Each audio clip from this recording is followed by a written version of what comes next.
100 years passed. The galaxy changed in many ways. Empires rose and fell. New species discovered faster than light travel and joined the community of stars. Old species faded into history and were forgotten. Wars were fought. Peace treaties were signed. The endless dance of civilizations continued as it always had. But one thing remained constant. No one entered human space. The borders of human territory were marked on every star map in the galaxy. They were marked in red. They were marked with warnings. They were marked with a simple symbol that every species learned to recognize. Do not cross this line. Ships traveled around human space, not through it. Trade routes curved away from human systems. Military patrols stopped at the edge and went no further. It was like there was an invisible wall around humanity. A wall made not of metal or energy, but of fear. And the humans seemed content with this. They did not expand aggressively. They did not conquer their neighbors. They grew slowly and carefully, building colonies on empty worlds that no one else wanted. They traded with species that approached them peacefully. They shared their technology and their knowledge with anyone who asked nicely. They were, in many ways, the most reasonable species in the galaxy. But everyone remembered the stories. Young aliens learned them in school. They learned about the Velen fleet that ran away. They learned about the Mora Empire that burned. They learned about the slavers who died in silence. These were not just stories. They were lessons. Humanity was not evil. Humanity was not cruel. But humanity was dangerous. And the difference between a peaceful human and a deadly human was simple. Do not give them a reason to change. On a small planet near the edge of human space, an alien child asked her mother a question. Why are we not allowed to go there? The child pointed at the stars. Somewhere out there, past the darkness, was human territory. The mother was quiet for a long moment. She was thinking about how to explain, how to put into words something that her species had learned through blood and tears. Because the humans are different from us, she finally said. Different how? We fight for resources, for land, for power. We fight because we want things. The mother looked down at her child. But humans fight for each other.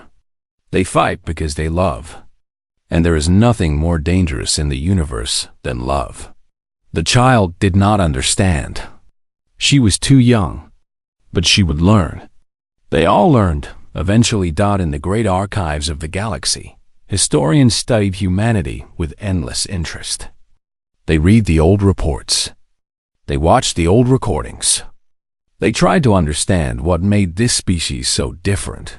One historian, an old scholar named Venn, spent his entire life on this question. He read everything ever written about humans. He interviewed survivors from a dozen conflicts. He studied their art and their music and their literature. And in the end, he wrote a single sentence that became famous across the galaxy. Humans are the only species that will die for strangers. Other species protected their families, their tribes, their nations. This was normal. This was natural. But humans would sacrifice themselves for people they had never met. They would run into burning buildings to save children that were not their own. They would give their lives to protect aliens from distant worlds. This made no sense. It went against every rule of survival. It was illogical and irrational and completely insane. And yet it was true. Admiral Tay had died many years ago. He was buried on Earth with full military honors. But his legacy lived on. The defense grid he had revealed still circled Earth, upgraded and improved over the decades. It was no longer a secret. Everyone knew it was there. No one wanted to test it. Commander Wu had disappeared after the Mora incident. Some said he had retired to a quiet world somewhere. Some said he had died on a mission that no one knew about. Some said he was still out there, waiting in the shadows for the next threat. The truth did not matter. What mattered was the legend. What mattered was the warning. Captain Yuna still flew her ship through the stars. She was old now, with gray hair and wrinkled hands. But her eyes were still empty. Her aim was still perfect. And every few years, there would be a story. A pirate fleet that disappeared. A slaver operation that ended suddenly. A convoy that was saved by a small ship that moved like lightning. No one could prove it was her. But everyone knew. Elder Ho had died peacefully in his sleep at the age of 130. His speech to the Galactic Council was still studied in diplomatic schools across the galaxy. It was considered one of the most important moments in interspecies relations. We do not start wars. We finish them. Those words were carved into monuments. They were taught to children. They were whispered in the dark corners of the universe as a warning and a promise. And humanity? Humanity just kept living. They raised their children. They built their cities. They created art and music and stories. They laughed and cried and loved and lost. They were ordinary beings living ordinary lives, but they were never ordinary. Not really. There was something burning inside them. Something old and fierce and unbreakable. It was there in every human, waiting, sleeping, most of the time. It slept, but when it woke up, stars burned. The current human ambassador to the Galactic Council was a young woman named Sue. She was calm and pleasant and very good at her job. She negotiated trade deals. She resolved disputes. She smoothed over conflicts before they became wars. One day, a new species joined the council. They were called the Dren. They were large and aggressive and very confident.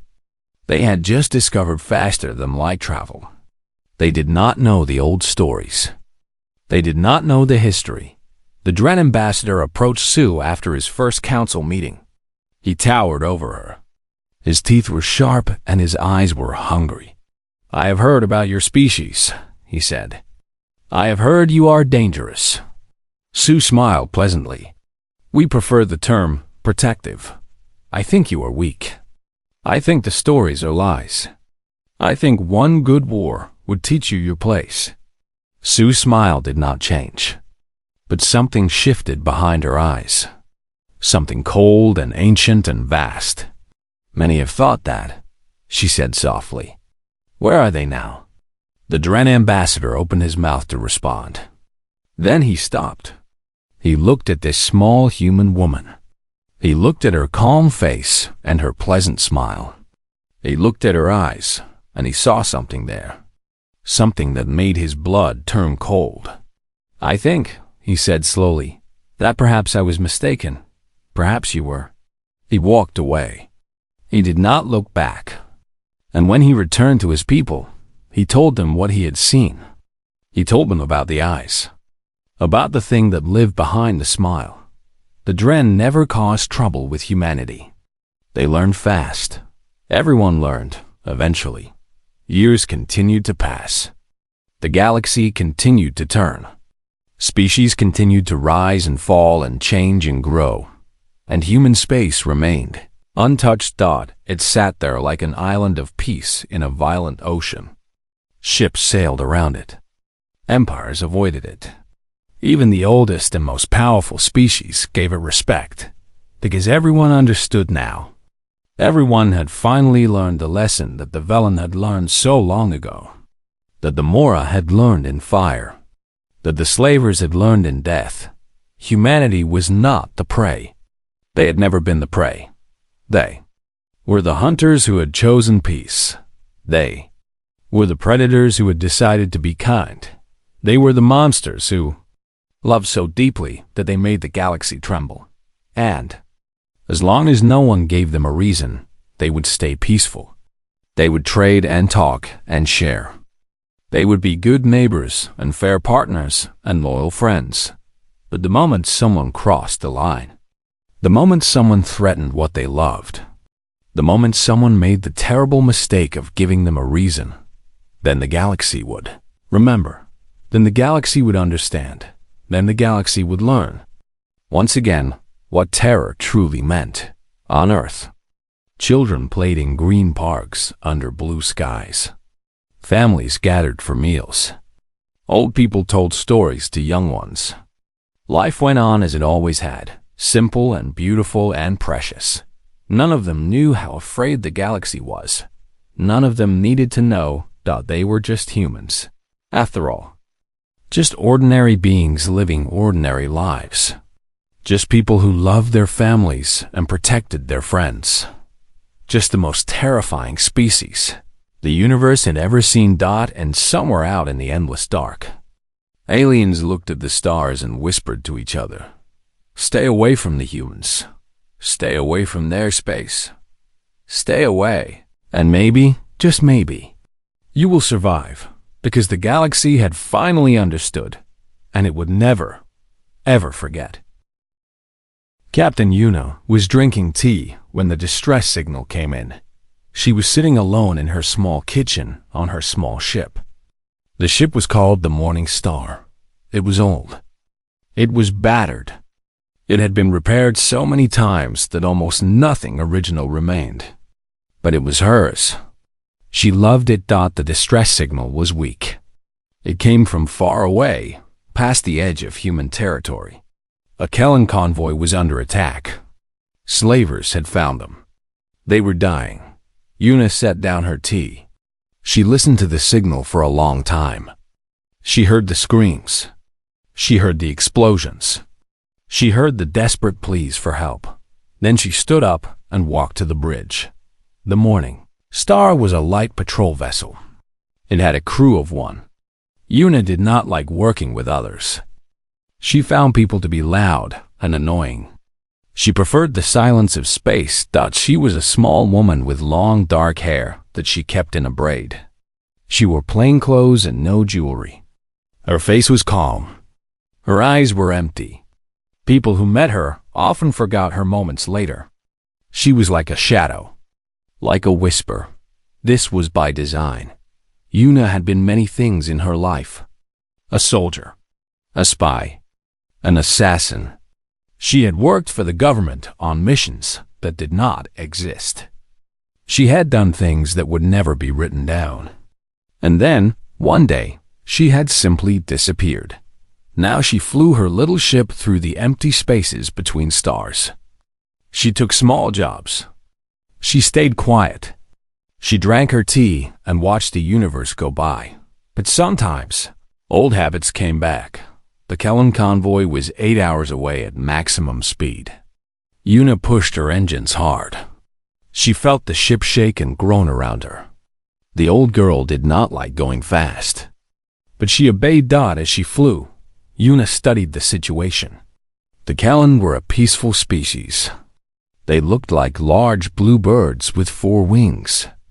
They were traders and artists. They made beautiful things and sold them across the galaxy. They had no army. They had no weapons. They were perfect targets for slavers. The slavers were called the Wrath. They were not really a species. They were a collection of criminals and outcasts from a dozen different worlds. They captured people and sold them. It was a profitable business. A terrible business. The Wrath had 60 ships in their fleet. They had weapons and armor and experience. They had been doing this for a long time. They were very good at it. Yuna was not worried. When she arrived at the convoy's location, the battle was almost over. The Kellan ships were burning. Bodies floated in the cold void. The Wrath vessels circled like sharks, picking through the wreckage. Yuna counted the enemy ships. 62, actually. More than she expected. She made a small sound. It might have been annoyance. It might have been something else. Then she went to work. The Wrath did not see her coming. The Morning Star was small and quiet. Its energy signature was almost nothing. By the time their sensors detected her, she was already among them. The first slaver ship exploded before it could raise shields. The second followed a moment later. Then the third, and the fourth. The Wrath commanders screamed into their communicators. What was happening? Where was the attack coming from? They could not see. They could not understand. Yuna flew through their fleet like a ghost. Her ship twisted and turned in ways that seemed impossible. She fired her weapons with perfect accuracy. Every shot hit. Every shot killed. The slavers tried to fight back. They tried to target her. But she was too fast, too precise. She knew exactly where they would aim before they aimed. She was always somewhere else. One by one, the Wraith ships died. Some tried to run. Yuna hunted them down. She chased them through asteroid fields and around dead moons. She found them hiding in the shadows of gas giants. She found them everywhere. No one escaped. The whole battle took 4 hours. 4 hours of silent, methodical destruction. Yuna did not speak during those hours. She did not make threats or demands. She simply killed. When it was over, 62 slaver ships drifted dead in space. Their crews were gone. Their weapons were silent. They would never hurt anyone again. Yuna flew back to the Kellan convoy, or what was left of it. 3 ships had survived. They were damaged and afraid. But they were alive. She sent them a message. You are safe now. Help is coming. Then she returned to her kitchen and made another cup of tea. 2 hours later, the human reinforcements arrived. A battle group of 12 warships came roaring out of faster than light travel. They were ready for a fight. They were ready to rescue the convoy and destroy the slavers. They found the fight already over. The commander of the battle group was a man named Jin. He was young and ambitious. He wanted to be a hero. He wanted to prove himself. Instead, he found 62 dead ships and 1 small patrol vessel sitting quietly among the wreckage. He hailed the morning star. This is Commander Jin of the battle group Thunder. Who am I speaking to? There was a long pause. Then a woman's voice came through the speakers. It was soft and calm. This is Captain Yuna. I was in the area. Jin looked at his crew. They looked back at him. No one knew what to say. Captain Yuna, Jin said slowly. Did you do all this? The slavers attacked the convoy. I responded. But there were 60 ships. More than 60. 62. Jin walked to the window of his bridge. He looked out at the field of destruction. Dead ships everywhere. Twisted metal and frozen bodies. It looked like the aftermath of a massive battle. A battle between fleets, but it had been one woman. 1 ship, 1 cup of tea. How? He whispered. He did not mean to say it out loud. But he did. Yuna's voice came back, patient and quiet. They were slavers, Commander. They hurt innocent people. I stopped them. But the reports say you're just a patrol captain. A civilian. There was another long pause. When Yuna spoke again, her voice was different, colder, emptier. I am whatever I need to be. Jin felt a chill run down his spine. He had heard rumors. Everyone in the military had heard rumors. Stories about people who worked in the shadows. People who did impossible things. People whose names were never spoken. He had always thought they were just stories. Now he was not so sure. The Kellan survivors were rescued and taken to safety. They told everyone what had happened. They described the battle in detail. They described the small ship that moved like lightning. They described the woman who saved them. The story spread across the galaxy. It joined the other stories. The story of the Velen fleet running away. The story of Commander Wu destroying the Mora Empire. And now this. The story of Captain Yuna and the 62 ships.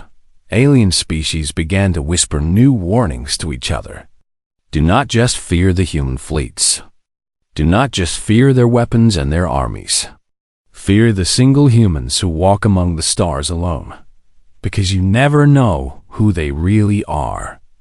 You never know what they can really do. They might be traitors. They might be diplomats. They might be simple patrol captains drinking tea in old ships, or they might be something else entirely. Something that the galaxy had no name for. Something that had been trained and sharpened, and honed into a perfect weapon. And by the time you found out which one they were, it would already be too late. While UNA continued her journey through space. She took small jobs.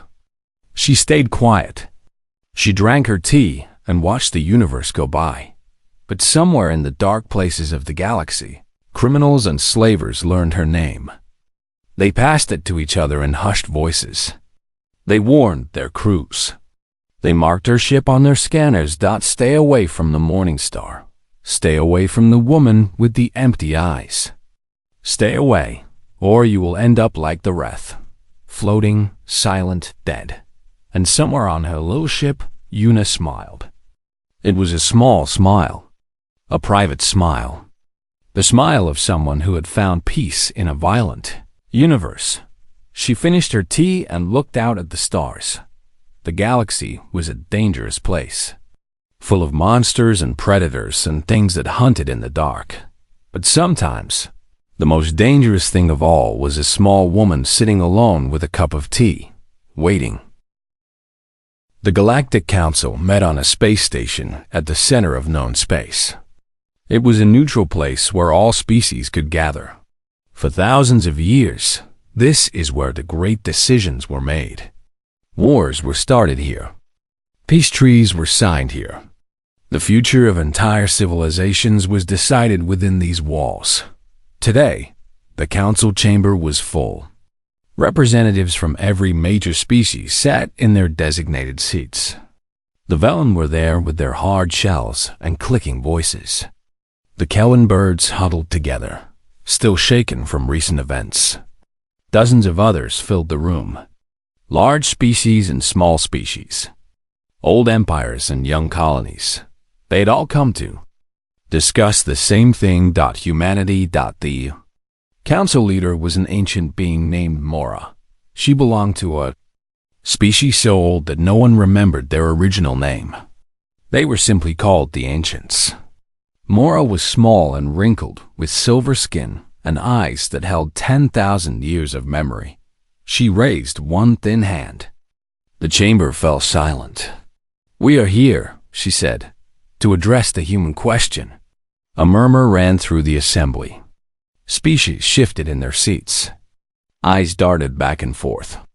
"We have all heard the stories," Mora continued. The Velen fleet that retreated without firing a shot.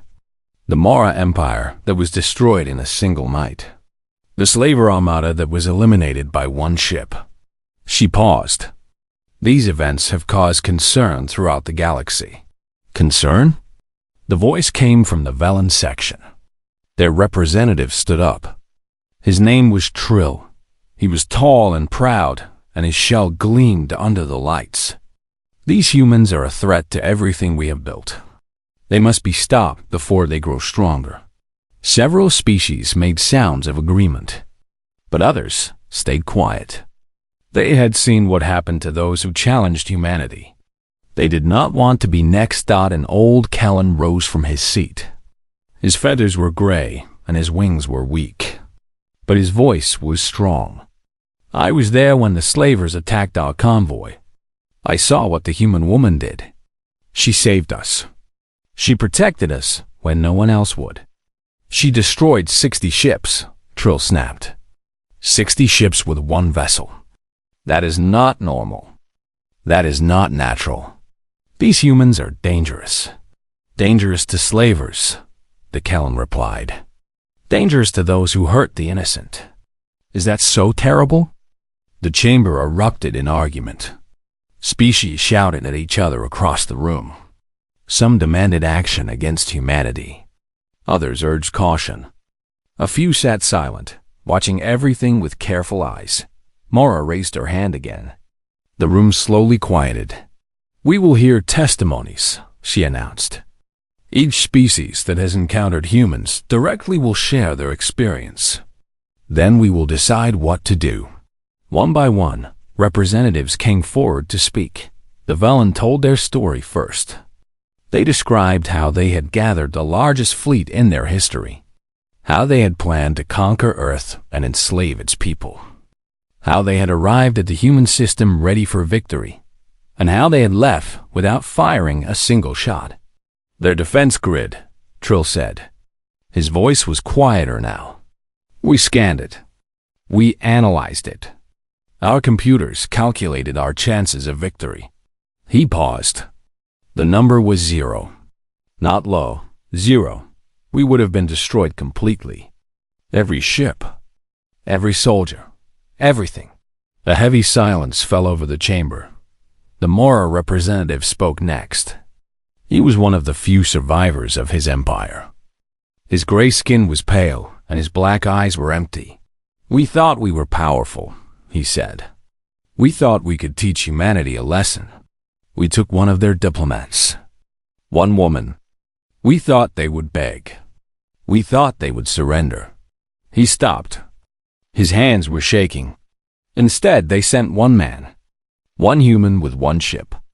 And he destroyed everything we had built in 10,000 years.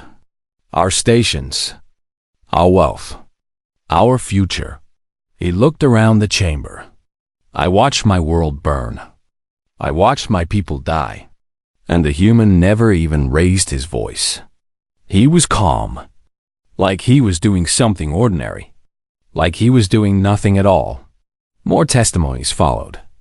A trading species told how humans had protected their ships from pirates, asking nothing in return. A scientific collective described how human researchers had shared their discoveries freely, helping advance technology across the galaxy. A medical society explained how human doctors had traveled to plague worlds to save strangers they had never met. But for every positive story, there was a darker one. A tale of humans hunting down those who wronged them. A tale of vengeance that lasted for years. A tale of enemies who were destroyed so completely that nothing remained. The pattern became clear. Humans were not evil. They did not seek conquest or domination. They did not want to rule the galaxy, but they had rules. Lines that could not be crossed. And anyone who crossed those lines faced consequences that were absolute and terrible. Finally, one lost representative rose to speak. He was human. Elder Ho was the oldest human in the diplomatic corps. He was 112 years old. His hair was white and his face was lined with age. But his eyes were sharp and clear. He walked slowly to the center of the chamber. Every eye in the room watched him. Every species held its breath. "I have listened to your testimonies," Ho said. His voice was soft, but it carried to every corner of the room. "I have heard your fears. I have heard your concerns. I understand them." He turned in a slow circle, looking at each species in turn. "Humanity is different from you. We came from a harsh world. We fought each other for thousands of years. We nearly destroyed ourselves many times. We learned hard lessons in blood and fire and tears." He stopped turning. He faced the council leader directly. "Those lessons taught us something. They taught us that there is nothing more precious than those we love. Our families, our friends, our people. We will do anything to protect them. Anything." Trill stood up. "You speak of love. But what about the Mora? What about the slavers? That was not love. That was murder." Ho nodded slowly. "Yes, it was." The chamber went very quiet. "We do not pretend to be innocent," Ho continued. "We do not claim to be gentle creatures who never hurt anyone. When you threaten what we love, we become something else. Something old and dark and terrible." He walked toward the Velen section. Trill stepped back without meaning to. "You gathered 400 ships to destroy our world, to kill our children, to end our species." Ho's voice was still soft, still calm. "And we let you go. We did not chase you. We did not hunt you down. We showed mercy." He turned to the Mora representative. Your emperor took an innocent woman. He put her in chains. He threatened to kill her. So we removed him from power. We destroyed what he had built. But we did not destroy your species. We did not hunt down every Mora in the galaxy. We stopped when the threat was ended. He returned to the center of the chamber. We do not start wars. We finish them. We do not hunt the innocent. We protect them. We do not seek your destruction.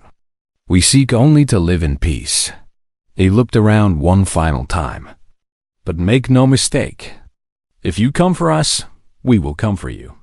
If you hurt our people, we will hurt yours. If you try to destroy us, we will destroy you instead. This is not a threat. This is simply the truth. The chamber was completely silent. No one moved. No one spoke. Humanity asks only one thing from this council, Ho said. Leave us alone. Trade with us. Talk with us. Be our friends if you wish. But do not make us your enemies. He bowed his head slightly. Because you have seen what happens to our enemies. And I do not think any of you want to join that list. He turned and walked back to his seat. His footsteps echoed in the silence. The council debated for many hours after that. They argued and discussed and considered every option. Some still wanted to act against humanity. To strike first, before the humans grew too strong. But in the end, fear won. Not fear of human weapons. Not fear of human fleets. Fear of human will. Fear of a species that would burn everything to protect what they loved. Fear of an enemy that never forgot and never forgave. The council passed a resolution. Humanity would be left alone. No species would attack them. No species would provoke them. Human space would be respected. And as the representatives filed out of the chamber, they each carried the same thought in their minds. The galaxy had many predators, many hunters, many dangerous things, but none of them were as frightening as the creatures from the small blue planet who loved so fiercely that they would set the stars on fire. Best to leave them alone. Best to never give them a reason. Best to remember, always, what terror truly meant. The Mara Empire was old. It had existed for 10,000 years. It had conquered 100 worlds and enslaved 1 billion souls. The Mara people were tall and thin with gray skin and black eyes. They believed they were the greatest species in the galaxy. They believed everyone else existed to serve them. When they heard about the Velen fleet running from Earth, they laughed. The Velen were cowards, they said. The Velen were weak. The Mora would never run from a bunch of primitive humans. Emperor Voss sat on his throne and made a decision. He would teach humanity a lesson. He would show the galaxy that humans were nothing special. He would remind everyone who the real masters of the stars were. His plan was simple. He would take something precious from the humans. He would make them beg. He would make them suffer. And then, when they were broken, he would destroy them. The something precious was a woman named Hana. Hana was a diplomat. She was 30 years old with short black hair and kind eyes. She had spent her whole life trying to make peace between species. She believed that all beings could learn to live together. She believed that war was never the answer. She was traveling on a small ship when the Mora found her. They came out of nowhere with fast attack vessels. They disabled her ship's engines. They boarded her vessel and killed her crew. They put chains on her wrists and took her away. Emperor Voss sent a message to Earth. The message was simple. Give us your weapons. Give us your ships. Give us everything. Or the woman dies. The humans received the message. They read it carefully. They looked at the picture of Hana in chains. They saw the fear in her eyes, and then they sent a response. The response was not words. The response was a man named Wu. Commander Wu was not a large man. He was average height with a thin face and calm eyes. He never raised his voice. He never got angry. He smiled often and spoke softly. People who met him thought he was gentle. People who met him thought he was kind. People who met him were usually wrong. Wu had been a soldier for 20 years. He had fought in wars that no one talked about. He had done things that no one knew about. He was not famous. He was not decorated. His name did not appear in any history book. But in certain circles, certain very dark circles, his name was spoken with fear. When the order came, Wu did not ask questions. He took his ship, a single cruiser called the Silent Moon, and he flew toward Mora space. He went alone. He did not want help. He did not need help. The journey took 3 days. During those 3 days, Wu ate his meals alone. He exercised alone. He studied the layout of the Mora homeworld alone. He memorized every defense station, every patrol route, every weak point dot. When he arrived at the Mora system, the Empire was ready for him. They had 50 warships waiting. They had defense platforms and fighter squadrons. They had everything they needed to destroy a single human cruiser. But Wu did not attack the warships. He did not fight the fighters. He did not engage the defense platforms. He flew right past them. The Mora commanders were confused. They tried to stop him. They fired their weapons. But the Silent Moon was fast. It was small. It danced between the explosions like a leaf in a wind dot, and then Wu reached the orbital stations. The orbital stations were where the Mora kept their wealth, their food, their fuel, their families. The stations were supposed to be safe. They were supposed to be protected. They were supposed to be far from any war. They were wrong. Wu did not give a warning. He did not make demands. He simply opened fire. The first station exploded in a ball of white light. Then the second. Then the third. One by one, the stations died. The Mora watched in horror as everything they loved burned. Emperor Vus screamed into his communicator. He ordered his ships to stop the human. He ordered them to do anything, everything. But it was too late. Within 6 hours, every orbital station around the Mora homeworld was gone. Millions of Mora were dead. The Empire's economy was destroyed. Their power was broken. And through it all, Wu never stopped. He never hesitated. He moved from target to target with cold efficiency, like a machine, like death itself. Finally, when there was nothing left to destroy, Wu sent a message. Return the woman. Now, Emperor Vos had no choice. He had lost everything. His stations, his wealth, his pride. He had nothing left to bargain with. He sent Hana back on a shuttle. She was alive. She was unharmed. She was free. Wu picked her up at the edge of the system. He brought her aboard the Silent Moon and gave her a blanket and a cup of hot tea. She was shaking. She was crying. She could not believe she was safe. "Thank you," she whispered. "Thank you." Wu nodded. He did not smile. He did not celebrate. He just turned his ship around and flew back toward human space. Behind him, the Mora Empire burned. The news spread quickly. Every species in the galaxy heard what happened. They heard how one single human with one single ship, had destroyed an empire in a matter of hours. They heard how he had done it without anger, without hatred, without emotion of any kind. He had simply received an order and carried it out. Like it was nothing. Like it was easy. And that was the most terrifying part. The Velen had run because they saw humanity's weapons. They saw the defense grid and the hidden fleets, and they calculated the odds. They made a smart choice. But the Mora learned something different.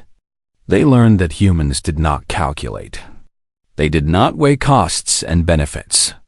They did not think about profit or loss. If you took one of theirs, they would take everything from you. Emperor Vus survived the attack. He lived for many more years in a broken palace on a dying world. He spent those years thinking about what had happened. He spent those years wondering how it all went so wrong, and he came to understand something. Something that the rest of the galaxy was just beginning to learn. Humans were not like other species. Other species fought for land, for resources, for power. They fought because they wanted something. Humans fought for each other. They did not care about the odds. They did not care about the cost. If you hurt one of them, all of them would come for you, and they would not stop until you were destroyed. This was not strategy. This was not politics. This was something older, something deeper, something that lived in their blood and their bones died. It was love. Terrible, burning, unstoppable love. And the galaxy had no idea how to fight against it. Hannah returned to Earth a hero.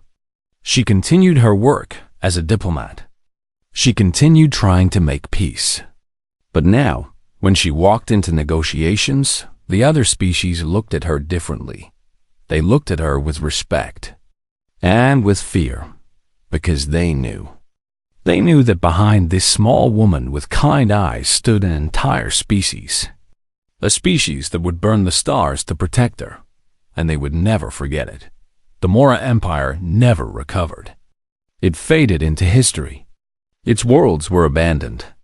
Its people scattered to the Windod, and in the stories that aliens told their children, the name Wu became something like a ghost, a shadow, a warning. Do not touch the humans. Do not take from them. Do not give them a reason, because if you do, they will come for you, and they will teach you a lesson you will never forget. Admiral Tay stood on the bridge of the warship Iron Will and watched the stars. The ship was quiet. The crew moved slowly at their stations. They had been waiting for 3 days now.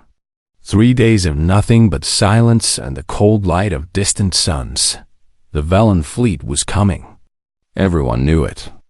The sensors had picked them up 2 weeks ago. 400 ships. The biggest war fleet anyone had ever seen in this part of space. They were coming straight for Earth. Tay was an old man now. He had gray hair and deep lines on his face. He had fought in many battles. He had lost friends. He had buried soldiers. But he had never felt afraid. Not like the young officers who stood behind him. He could feel their fear. It filled the bridge like a bad smell. "Sir," said Lieutenant Park. She was young, maybe 25 years old. Her hands were shaking as she held her datapad. "The Velen fleet will arrive in 6 hours." Tay nodded slowly. He did not turn around. He kept looking at the stars. "How many ships do we have?" he asked. 42, sir. Plus the orbital defense stations. 42 ships against 400. The math was simple. The math was terrible. The Velen were a proud species. They had conquered dozens of worlds. They had never lost a war. Their ships were fast and their weapons were strong. They looked like tall insects with hard shells and many arms. They did not feel fear. They did not know mercy. They took what they wanted and killed anyone who stood in their way. For years, they had ignored humanity. Humans were new to space. They were weak. They were not worth the trouble. But then humans started to grow. They built colonies. They made alliances. They became strong. The Velen did not like this. They decided it was time to teach humanity a lesson. They would burn Earth. They would kill billions. They would show the galaxy what happened to species that rose too high. Tay had read the reports. He knew what the Velen had done to other worlds. He had seen the pictures of dead cities and empty planets. He knew what was coming, but he was not afraid. "Lieutenant Park," he said quietly, "activate the defense grid." Park looked at him with wide eyes. "Sir, all of it?" "All of it." She hesitated for a moment. Then she typed the commands into her console. Deep beneath Earth's surface, machines began to wake up. Satellites in orbit started to move. Weapons that had been sleeping for years opened their eyes. The other officers on the bridge looked at each other. They did not understand. The defense grid was humanity's greatest secret. No one outside of Earth knew it existed. It had taken 50 years to build. 50 years of quiet work and hidden spending. 50 years of preparation for a day that everyone hoped would never come. Now the day was here. Hours passed. The Velen fleet came closer. On the bridge of the Iron Will, everyone held their breath. Then the sensor screamed. "Contact!" shouted an officer. Velen fleet dropping out of faster than light travel. 412 ships confirmed. On the main screen, the stars disappeared. In their place was an ocean of enemy vessels. They were huge and dark and covered with weapons. They moved like a swarm of angry insects. They were beautiful in a terrible way. For a long moment, nothing happened. The Velen ships just sat there. They were scanning. They were looking at Earth and its tiny fleet of defenders. Tay smiled. He knew what they were seeing. They were seeing the defense grid. Thousands of weapons platforms hidden in the asteroid belt. Hundreds of stealth satellites armed with nuclear missiles. Dozens of railgun stations that could punch holes through any armor. And deep beneath the oceans of Earth, the sleeping giants. The great ships that humanity had built in secret. Ships so large they could block out the sun. The Velen were seeing all of this. And they were doing the math. Lieutenant Park's console beeped. She looked at it. Her face went pale. Then it went red. Then she started to laugh. "Sir," she said, "the Velen fleet is turning around." The bridge went silent. Every officer stopped what they were doing. They stared at the main screen. It was true. The Velen ships were moving. But they were not moving forward. They were moving backward. They were running away. "No shots fired," said Park. Her voice was shaking. "They scanned our defenses, and they just left." Tay nodded slowly. He had expected this. The Velen were conquerors. But they were not stupid. They could see when a battle was not worth fighting. They could see when they were outmatched. "Sir," said another officer. His name was Kang. He was a big man with a loud voice. But now he spoke softly. "What just happened?" Tay turned around. He looked at his crew. These young men and women who had been ready to die. They looked confused. They looked relieved. They looked like they had just woken up from a bad dream. "What happened," said Tay, "is that we showed them the truth." "The truth, sir?" "Yes, the truth about humanity." He walked to the center of the bridge. His boots made no sound on the metal floor. For years, the galaxy has looked at us and seen prey. They have seen a young species, a weak species, a species that could be hunted and conquered and destroyed. He stopped walking. He stood in front of the main screen. Behind him, the Velen fleet grew smaller and smaller as it ran away. But today, they learned something new. Today, they learned that we are not prey. We never were. We have been watching. We have been waiting. We have been building. Lieutenant Park stood up from her console. "What do we do now, sir?" Tay looked at her. His eyes were hard. "Now we wait. The Velen will go home. They will tell others what they saw. The story will spread.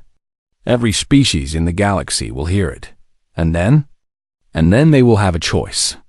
They can leave us alone. They can respect us. They can trade with us and talk with us and treat us as equals." He paused. "Or they can come for us. And they can learn the hard way why that is a very bad idea." The bridge was quiet. The officers looked at their admiral. They saw something in his face that they had never seen before. It was not anger. It was not pride. It was something deeper. Something older dot, it was the look of a predator who had finally shown its teeth. Tay turned back to the stars. The Velen fleet was gone now. The space around Earth was empty again. But somewhere out there, in 1,000 different star systems, aliens were talking. They were sharing stories. They were warning each other. Humanity was not what they thought. Humanity was not prey, and the galaxy would never forget it.